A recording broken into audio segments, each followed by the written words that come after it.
네. 먼저 총평을 좀 해주신다면 이번 수도권 폭우에 대한 정부의 대응이나 윤석열 대통령의 이 네, 어떻게 보면은 지휘 이런 것 좀 어떻게 보고 계십니까? 네 이번에 그 물폭탄이 내렸죠. 서울 경기 지역에 물폭탄이 내려서 네. 차량 침수라든가 지하철 침수 음, 또 더 안타까운 것은 인명 피해까지 났잖아요. 네. 참 너무나 안타까운데 저는 이것이 그 한 70%는 인재라고 봅니다. 피해를 좀 줄일 수 있었는데 네. 이번에 리더십이 부재했다고 봅니다. 어. 먼저 윤석열 대통령의 위기 시의 리더십이 부재했고 그다음 서울시장 어, 네. 구청장까지 여러 가지의 형태를 봤을 때 이런 것들을 제대로 조치를 못한 것이죠. 사실은 이런 재재난은 선조치가 중요합니다. 사전 조치가 중요한데 그런 것들이 부재했고 네. 또 그 집중호우가 올 당시에 실시간 조치가 중요한데 그것도 제대로 된 조치를 못하다 보니까 이렇게 많은 피해가 생긴 것이고 네. 피해를 키웠다고 저는 생각합니다. 사실 국민들이 참 이해할 수 없는 게 이렇게 폭우가 내리는 상황에서 윤석열 대통령은 계속 집에 있었단 말이죠. 네, 그 집에 있어서 이제 사저에서 용산을 출퇴근하는 그런 대통령이 됐는데 만약에 청와대에 계속 있었다면 이런 상황이 벌어졌을까? 이런 지휘에 대한 비판, 네, 제대로 조치가 안 된, 너무 네, 늦은 조치, 잘못된 조치 이런 비판이 있었겠는가? 좀 그런 근본적인 의문부터 들더라고요. 네, 그렇죠. 서울에 물폭탄이 생겨서 많은 피해가 속출되는데도 불구하고 윤석열 대통령은 아크로비타 네. 아파트에 있었잖아요. 그래서 전화로 뭐 통제했다 하는데 음, 이것은 사실은 제대로 된 컨트롤 타워 역할을 못한 겁니다. 윤석열 대통령은 컨트롤 타워 역할을 하기 위해서는 대통령실 지하에 있는 위기관리센터 네. 거기에서 상황을 장악해야 되는 겁니다. 음, 그러면서 가끔 이제는 예. 중앙재난통제본부에도 가서 음, 여러 가지 또 지침도 주고 그런 활동을 했었어야 되는데 네. 그러한 것이 부재된 것이죠. 그러다 아하. 보니까 그 밑에 있는 예를 들어서 마포구청장 같은 경우는 뭐 물폭탄이 쏟아지고 있는데도 저녁 먹는 장면을 SNS에 네. 올리고 뭐 이렇게 감이 떨어지는 행동을 하고 있었잖아요. 음, 그런 것들이 일어나는 겁니다. 음. 청와대에서 애초에 이렇게 용산으로 네. 나오지 않았다면 그랬다면 이런 문제도 사실은 좀 조치가 좀 빨리 있고 그렇죠. 컨트롤 타워 역할을 했을 것 같아요. 예, 청와대는 이런 위기 관리라든가 할 수 있는 최적의 시스템을 50년 동안 구축해 온 겁니다. 그러니까 청와대 지역은 대통령 간저, 네. 위기관리센터, 음, 집무실 네. 이것이 차량으로 다 1분 내 다 다닐 수 아, 있는 거리잖아요. 그 예. 안에서 그러니까 이런 위기가 발생이 될 경우는 바로 위기관리센터에 대통령이 가서 상황을 장악하고 해야 되는 것이죠. 왜 대통령이 위기관리센터에 가야 되느냐 네. 하면 위기가 벌어지게 되면은 각 부처가 다 해당이 됩니다. 그래서 업무를 부처별로 종합하기도 하고 또는 조율하기도 하고 자산을 통합하기도 해야 되는데 네. 대통령이 가지 않으면은 그것을 통제할 사람들이 별로 없는 것이죠. 특히 이런 물폭탄 같은 이런 재해에서는 모든 부서가 해당이 되는 겁니다. 네. 그리고 모든 부서의 자원을 또 통합을 해서 대응을 해야 되는 것이고요.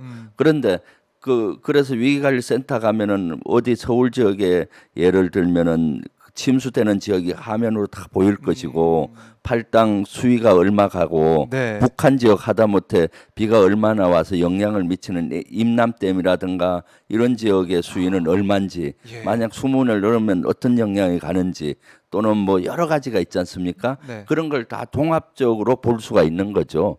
그래서 아. 종합적으로 생각을 해서 해야 되는데 그래서 위기 시에는 위기를 통제할 수 있는 모든 시스템이 갖추어진 데 위치를 해야 되는 겁니다. 그래서 대통령은 이럴 때 위기관리센터에 계셔야 되는 거죠. 네. 그런데 아파트에서 전화로 할 수 있는 그것이 아닙니다. 그래요. 예, 근데 대통령실의 설명은 뭐냐면 아니 대통령이 있는 곳이 결국 상황실이다. 그리고 네, 전화로 한덕수 총리의 뭐 오세훈 서울시장 보고도 받고 지시도 실시간으로 내렸다 이렇게 얘기를 하고 있고 또 어떤 이유를 댔냐면 대통령이 현장이나 상황실로 이동하면 보고나 의전에 신경 쓸 수밖에 없어서 좀 대처 역량을 떨어뜨린다. 그러니까 긴급하게 빨리 조치하라, 총력 대응하라, 신속 지시를 내리고 이 상황을 보고받고 했기 때문에 문제가 없다 이런 얘기를 하고 있는데요. 어떻게 보세요? 그것은 궤변입니다. 궤변이다. 예, 대통령이 위기관리센터가 있는데 무슨 의전이 필요하고 보고가 필요해요.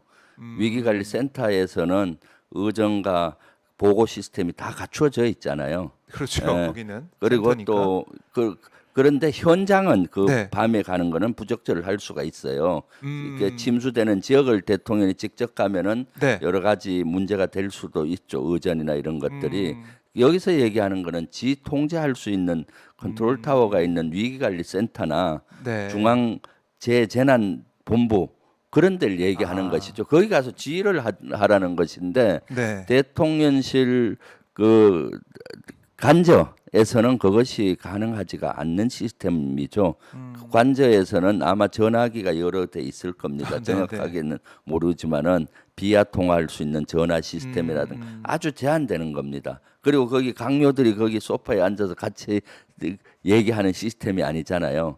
위기가 생기면은 세 네. 가지가 중요해요. 신속하게 조치하고 정확한 지침이 줘야 되면서 네. 대단히 상상력이 필요한 겁니다. 음, 매뉴얼대로 하지만은 여러 가지 예측 못하는 일이 위기가 생기면은 많이 일어납니다. 그동안 일어났던 거와 다른 또 형태가 일어날 수가 있고 있죠. 그래서 강요들하고 또 전문가들하고 토의를 하다 보면은 네. 이런 게 발생할 수 있으니까 이것도 조치를 하자 음. 해서 지침을 줄 수가 있는 것이고 그렇게 되는 거죠. 그래서 위기 시에 위기관리센터에 대통령이 위치해서 전체 국가의 이런 사항을 장악하고 지침을 줘야 되는 겁니다. 예. 이 장악하고 현장을 파악한 다음에 네. 신속하게 정확한 지침을 줘야 된다 이런 말씀이신데 이번에 윤 대통령이 직접 지시사항으로 처음 전해진 게 그 시간이 밤 11시 54분쯤으로 제가 기억을 하고 있고 네. 내용도 들여다 보면은 이 행정 또 뭐 이 기관 직원들의 이제 출근 시간을 뭐 조정해야 된다 뭐 이런 얘기를 했어요. 출근 시간 조정을 네. 해라 상황에 예. 맞게. 그래서 결국에는 행안부에서는 이 공무원들의 출근 시간을 11시로 오전 11시로 조정을 해서 네. 우리 시민들은 이제 아침 일찍 출근해서 이제 준비해서 나가고 있고 공무원들은 늦게 출근하는 그런 상황이 되면서 오히려 이 상황에 제대로 대비할 수 있는 인력만 늦게 출근한 셈이 된 게 아니냐 이런 비판도 있습니다. 그것은 너무나 적절하지 못한 지시고 현장을 모르는 지시라고 봐요. 그 시간에 네, 사실 그 동사무소나 일부 공무원들은 밤새워서 그랬겠죠. 이런 사항을 조치하는 공무원도 있었을 네, 것이고 네. 소방서라든가 경찰서라든가 또 여러 기관들 고생 있잖아요. 많으셨죠. 예, 그렇게 밤새 하는 공무원들 또는 공기업 분들이 많을 겁니다.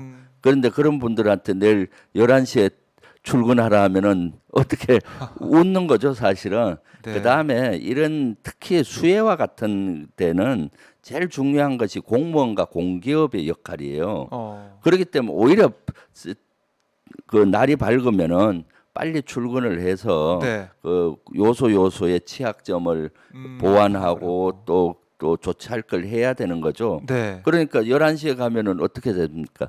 조치도 후속 조치도 예를 침수가 됐다면 후속 조치를 빨리 해야 되는데 그렇죠. 그런 것들이 늦어지면 늦어질수록 여러 가지 문제가 되잖아요. 그래서 아침에 예를 들어서 침수됐던 지역에 차량들이 다 침수되잖아요. 네. 그럼 물이 빠지고 나면 차량이 엉키고 도로 곳곳에 맞아요. 있잖아요. 예, 예. 이것을 빨리 치워야 교통이 그 소통이 되는데 그런 조치들을 누가 합니까? 공무원들이 하는 거거든요. 뭐 그렇죠. 출근이 늦어지니까 이런 조치가 늦어지니까 그 다음날 아침에 교통 대란이 일어났잖아요. 지하철은 일부 지하철은 운행이 중지됐고 네. 도로는 그 소통이 잘 안 되는 지역이 많아서 일부 사람들은 몇 시간 동안 도로 위에서 허비하고 네. 이런 것들이 되는 것이죠. 그래서 사실은 대통령의 첫 지시가 11시경에 나온 것 자체가 네. 진짜로 너무나 부적절합니다. 이런 수에는 네. 선 조치가 중요해요. 사전 조치가. 이미 경고가 됐던 거거든요. 집중호우가 내릴 맞아요. 것이다라고 기상 예보가 있었기 때문에 네. 그날 주간에 관련 조치들을 했어야 되는 거죠. 아, 미리 이런 집중호우가 예상이 되니까 어떤 조치를 해라. 메인홀 같은 거 다시 보고 또 어떤 저녁에 경찰이나 뭐 교통통제 시스템이나 이런 거는 좀 보강을 해서 2배수로 근무를 해서 통제를 시킨다든가 네. 또는 여러 가지 조치를 미리 선 조치를 하는 것이고 네. 그다음에 그 기상 예보에 따라서 위기 단계를 조절해 가면서 재재난의 단계를 조정해 가면서 조치를 해야 되는데 그런 조치들을 사전에 거의 그 한 모습이 보이지 않고 그러게요. 예. 그다음에 이제 실시간에도 그 너무 늦은 것이죠. 예. 아니, 그러니까 이 방송을 저희가 이제 TV에 보면은 이런 폭우가 내릴 때 어떻게 조치해라, 또 어떤 상황이다, 이게 뭐 네. 자막으로도 보이고 특보로도 나오고 하는데 이번엔 그런 게 잘 안 보였던 것 같아요. 네. 그래서 비가 이번에 내리는. 제가 분석해 보니까 중앙재난대책본부나 이런 윤석열 정부에서 조치가 너무나 늦었어요. 도표 한번 늦었다. 띄워주시면은 네. 그 위기 그 수해가 난다든가 비가 집중호우가 되면은 네.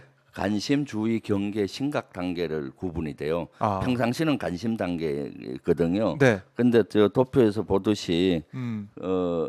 호우주의보가 내리잖아요. 네. 그러면 주의 단계로 해서 조치는 1단계 운용을 합니다. 아하. 근데 6시에 호우주의보가 내렸는데 7시 30분에 주의 주의. 발령했잖아요. 아, 저 정도는 뭐 적절하다고 봐요. 아, 그래도? 1시간 반 정도는. 네. 근데 경계 단계부터가 늦은 거예요.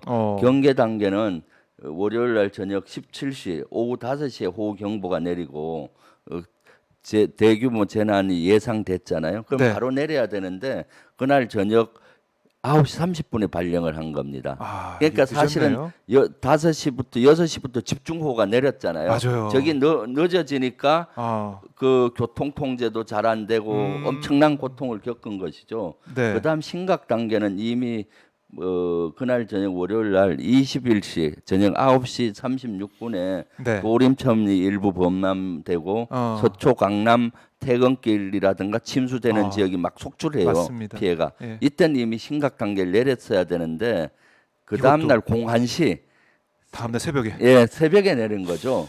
3단계를. 네. 그러니까 이런 단계조차도 제때 못 내린 겁니다. 음. 왜 못 내렸겠어요? 이것은 사실은 첫 번째가 윤석열 대통령부터 기인한다고 봐요. 대통령은 이런 데 민감해야 됩니다. 네. 그래서 이런 것들이 있으면 예를 들어서 이미 퇴근 시간에 어떻습니까?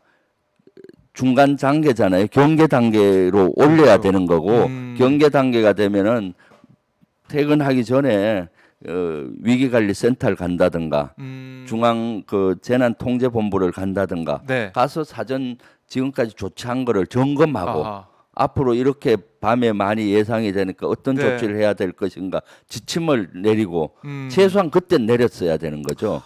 늦었네요. 근데 퇴근하면서 보니까 뭐 어제 인터뷰할 때 내용을 들으니까 네. 제가 참 너무나 어이가 없더라고요. 음. 퇴근할 때 보니까 저 윤석열 대통령 얘기가 어제 네. 그 수해 현장에 갔었잖아요. 그렇습니다. 가서 그 안타깝게도 3명이 수해로 그 목숨을 잃은 그 현장 신림동 현장에 가서 방문했죠. 윤석열 대통령이 얘기한 모습이 TV에 나왔지 네. 않습니까? 그대로 나왔습니다. 그때 저는 그 얘기를 듣고 도대체 대통령은 무슨 정신으로 대통령을 하나는 생각이 들 정도였어요. 퇴근하다 보니까 이미 침수가 되고 있더라. 일부 네. 저지돼 있는 아파트들이. 그러면 어떻게 해야 됩니까? 그때 바로 또 지침을 내렸어야 되는 거죠. 내리고 바로 퇴근하면 안 되고 다시 대통령실로 돌아와서 위기관리센터에 가서 전체 상황을 장악해야 되는데 네. 그걸 보고도 퇴근을 퇴근했어요. 했다? 저는 도저히 이해가 가지 않아요.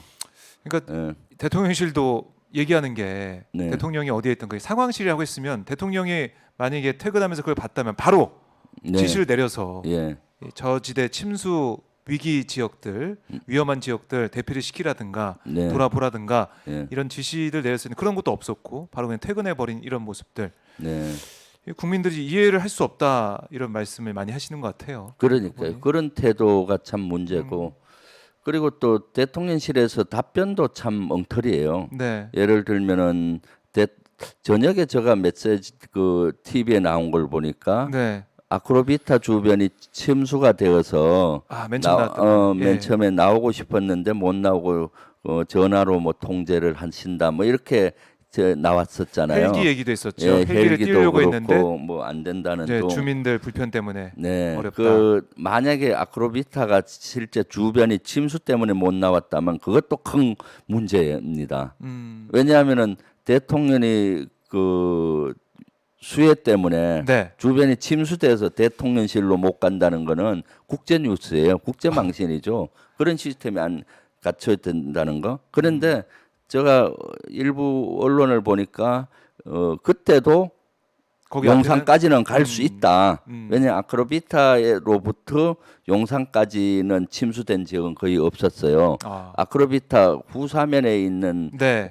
강남역이나 교대역이나 그쪽은 침수된 지역이 좀 많았는데 이쪽은 없기 때문에 충분히 올 수도 있었는데 제대로 못 온 거죠, 사실은. 그러니까 침수가 돼서 고립이 돼도 큰 문제고 네. 고립이 안 돼서 올 수 있는데도 못 오는 거는 태도의 문제가 큰다고 보죠. 예. 마음만 먹었으면은 용산 네. 그 위기할 센터까지 충분히 올 수 있었는데 안 온 부분들 네. 짚고 넘어가야 된다 이런 말씀이신데 이게 리더의 역할, 자세, 태도 네. 어떤 조치를 하냐, 네. 어떤 모습을 보이냐 이게 굉장히 더 중요한 것 같아요. 저희가 매번 지적을 했지만 네, 특히 이번 그렇습니다. 재재난 상황, 네. 또 안보 위기 상황 이럴 때는 리더의 모습에 따라서 공무원 이 공조직이 어떻게 움직이느냐, 뭐 적극적으로 하느냐, 수동적으로 하느냐 이게 또 달라질 것 같아요. 네, 당연하죠. 만약 대통령이 퇴근 정도 됐을 때라도 네. 늦었지만은 이미 낮에 그 위기관리 저녁에 집중호우가 예상이 되니까 어떻게 할 건지 네. 지침이 내려갔어야 돼요. 아. 그런데 그걸 못했다 하더라도 퇴근 정도 시점에 집중적으로 비가 내렸잖아요. 자기도 이제 그러면은 느낀 거죠. 비가 많이 오고 짐 쓰는 것도 봤는데. 예, 그렇죠. 그럼 위기관리센터에 가서 그때라도 지침을 내리고 위기관리센터에 가고 또는 중앙재난통제본부에 가서 이렇게 비춰지면은 밑에 있는 공무원들이 어떻게 하겠습니까? 긴장해서 움직이거든요. 네. 그 시간이 퇴근할 시점인데 대통령이 중앙재본부에 와서 뭐 이렇게 지침을 내리치고 네. NSC에 내리는 모습을 또 보여주고 하면은 모든 공무원 조직이 살아 움직이는 겁니다. 근데 그런 모습이 없으니까 공무원들도 그 해당되는 업무에 해당되는 공무원들은 아마 밤새기 했을 겁니다. 네. 그렇지만 그렇지 않는 공무원들은 다 퇴근을 했겠죠. 그러다 보니까 이렇게 많은 피해가 생기는 겁니다.